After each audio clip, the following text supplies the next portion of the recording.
Olá, estamos de volta à nossa série sobre as 7 igrejas da Ásia. No estudo passado, nós falamos a mensagem de Cristo à igreja de Pérgamo. Vimos como é que esta igreja, as dificuldades que ela atravessou, como é que Cristo advertiu a mesma, e vimos que a verdadeira piedade foi suplantada.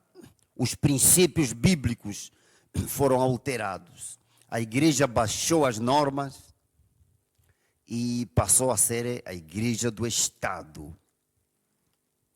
E ao ser a igreja do Estado, automaticamente a igreja começou a punir aqueles que não aceitavam as suas doutrinas, os seus dogmas.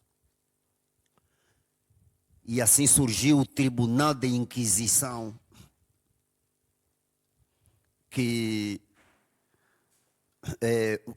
onde julgavam os supostos hereges. Hoje falaremos sobre a mensagem de Cristo à igreja de Tiatira. Convido a acompanhar-nos a leitura no livro de Apocalipse, capítulo 2, versículo 18 a 29. Ao anjo da igreja em Tiatira escreve: estas coisas diz o Filho de Deus, que tem os olhos como chama de fogo e os pés semelhantes ao bronze polido. Conheço as tuas obras, o teu amor, a tua fé, o teu serviço, a tua perseverança, e as tuas últimas obras são mais numerosas do que as primeiras.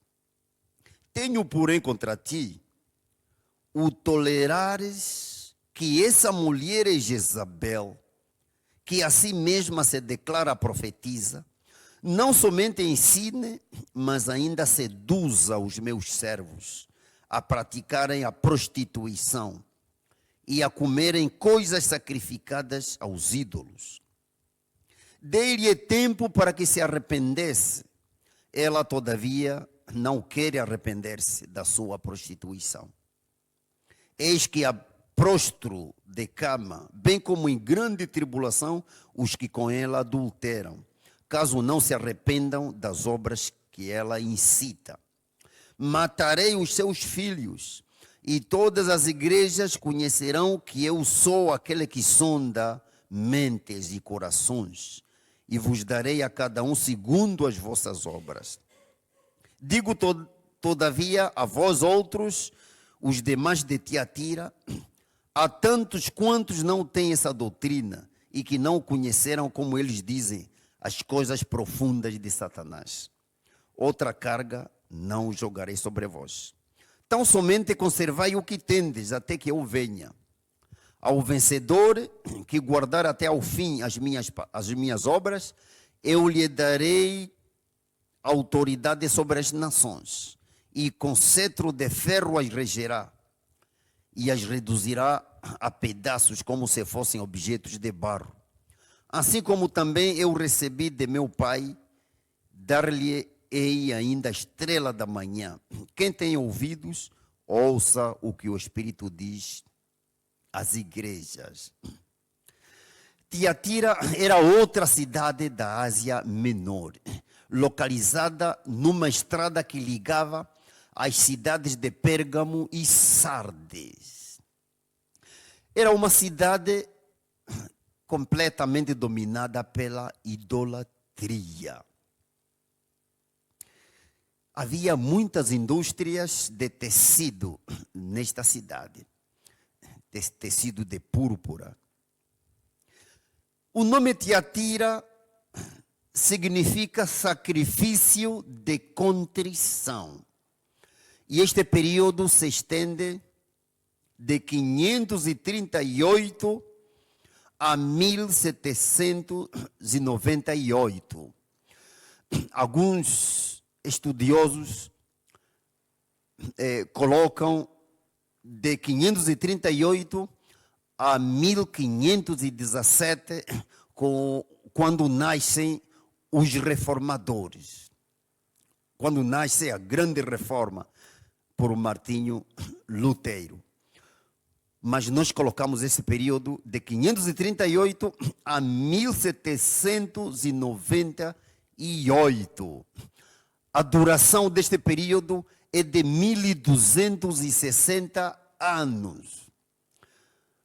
Assim corresponde com Apocalipse capítulo 12, versículo 6, que diz: e a mulher fugiu para o deserto, onde já tinha um lugar preparado por Deus, para que ali fosse alimentada durante 1260 dias. Um dia na profecia equivale a um ano. Portanto, são 1260 anos em que a igreja esteve no estado de desolação. É predito aqui como deserto. Neste período, a igreja estava completamente mergulhada na morte espiritual.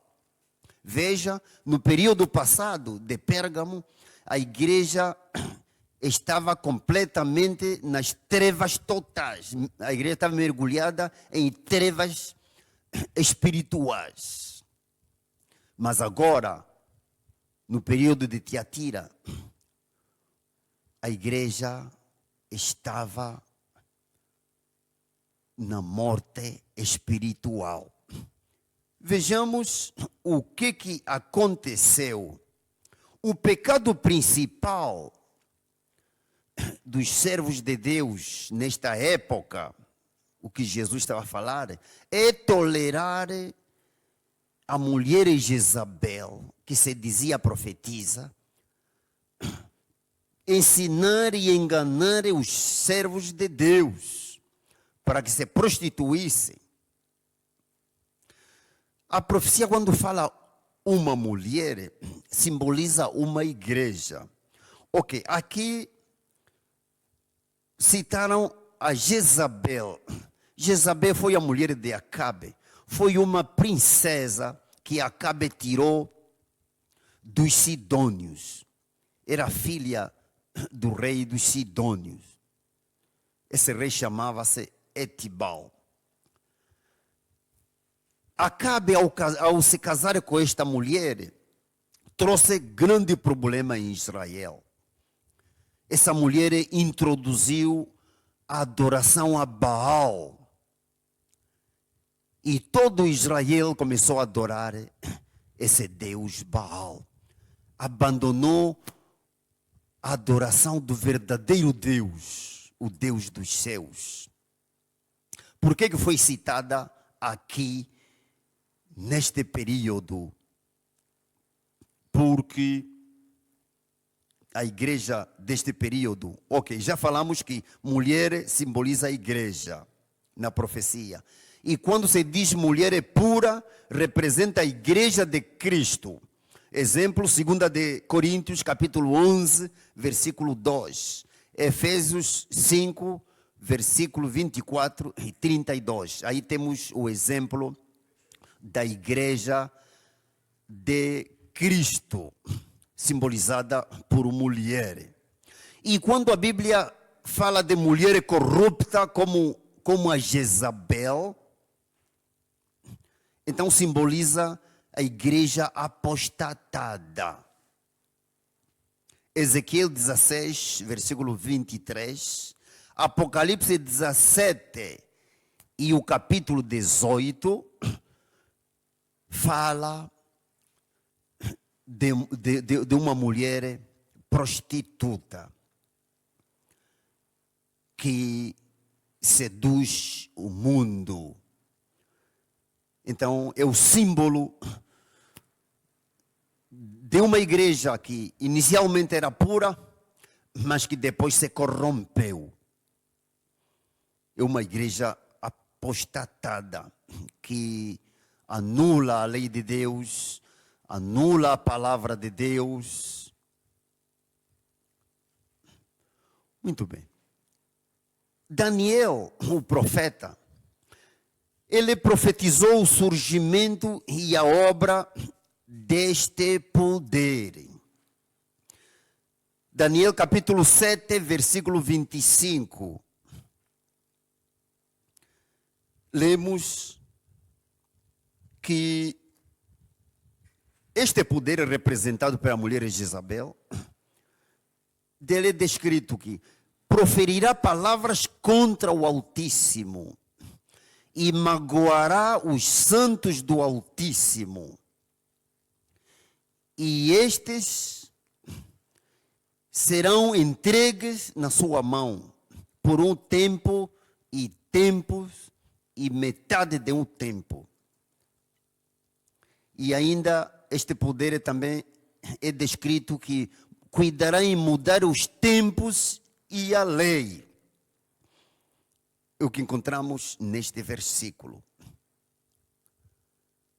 E o apóstolo Paulo, 2 de Tessalonicenses capítulo 2, versículo 3 e o versículo 4, ele aconselha os crentes da Tessalônica que não pensassem que a segunda volta de Cristo aconteceria já nos seus dias, conforme eles tinham essa esperança. Diz o texto: ninguém de nenhum modo vos engane, porque isto não acontecerá sem que primeiro venha a apostasia. Significa que a segunda volta de Cristo não acontecerá antes que venha a apostasia e seja revelado o homem da iniquidade, o filho da perdição, o qual se opõe e se levanta contra tudo que se chama Deus, ou é objeto de culto, a ponto de assentar-se no santuário de Deus, ostentando-se como se fosse o próprio Deus. Paulo estava falando desse sistema político, eclesiástico, deste poder. Daniel, voltamos ainda nas suas palavras, quando diz que proferirá palavras contra o Altíssimo. Quando se fala que esse poder há de blasfemar, isto significa exatamente a blasfêmia está relacionada com as coisas de Deus, com o povo de Deus. Quando se diz que este poder é infalível, quando se diz que tem poder para perdoar pecados, então isto biblicamente é uma blasfêmia. E quando Daniel diz cuidará em mudar os tempos e a lei, no estudo passado já falamos que os tempos foram mudados. A ordem do dia, por exemplo, foi alterada. O dia começava terminava ao pôr do sol, e aí começava outro. E o Império de Roma, que é este poder que estamos falando, alterou essa ordem do dia. O dia termina às 0 horas e aí começa o outro. Isso tudo Satanás faz para atingir a lei de Deus.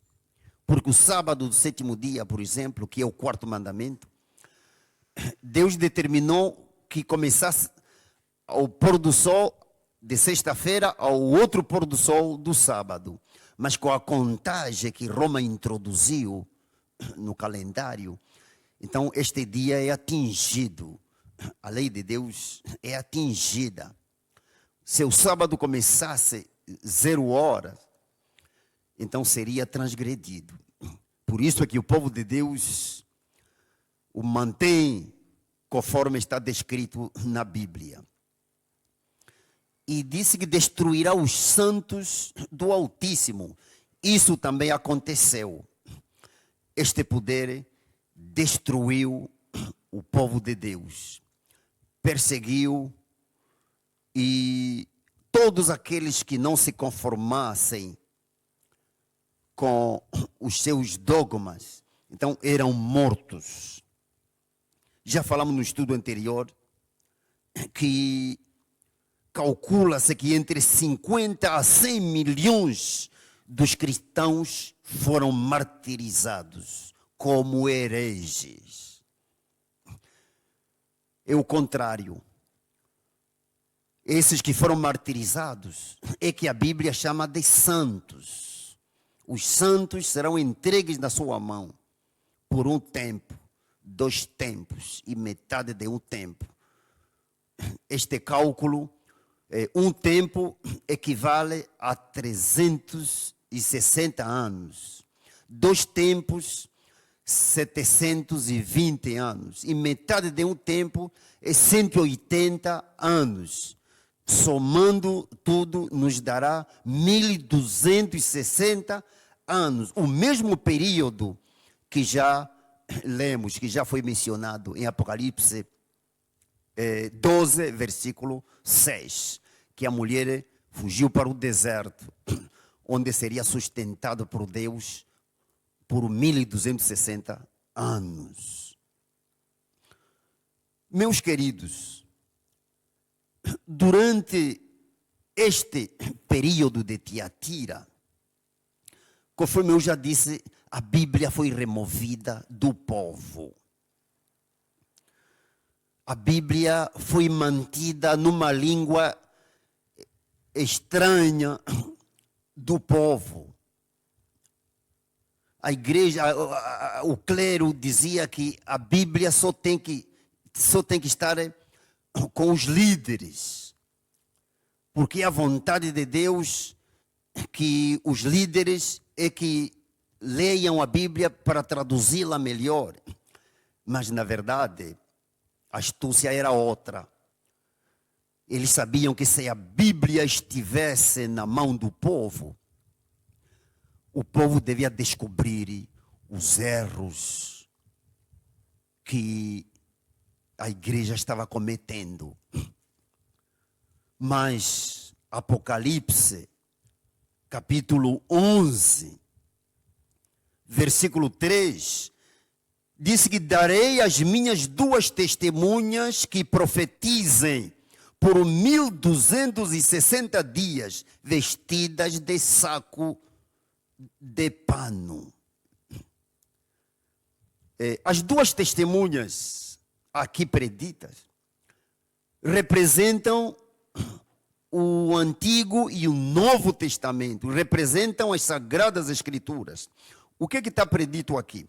Que durante esse período de 1260 anos, as Sagradas Escrituras deviam profetizar. Essas 2 testemunhas deviam profetizar, porém vestidas de saco.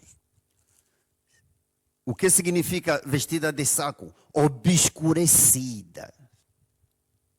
Vejam, Roma não aboliu completamente a Bíblia, mas a obscureceu, escondeu-a. Por isso é que Deus suscitou homens no meio mesmo do clero. Suscitou, primeiro, os valdenses foram os primeiros que enfrentaram Roma. Pregaram a verdade como ela é em Cristo Jesus. guardavam os mandamentos de Deus, incluindo o sábado do 7º dia. Mas eles viviam escondidos nas cavernas das montanhas. É de lá onde saíam, entrando nas cidades. Os seus filhos estudavam nas escolas e ali levavam algumas porções das Escrituras. Depois dos valdenses, as trevas espirituais foram se adensando mais e mais. E depois surgiu a estrela da manhã da reforma, que é John Wycliffe, da Inglaterra. John Wycliffe encontrou uma Bíblia, leu-a e viu que era exatamente o livro que ele procurava.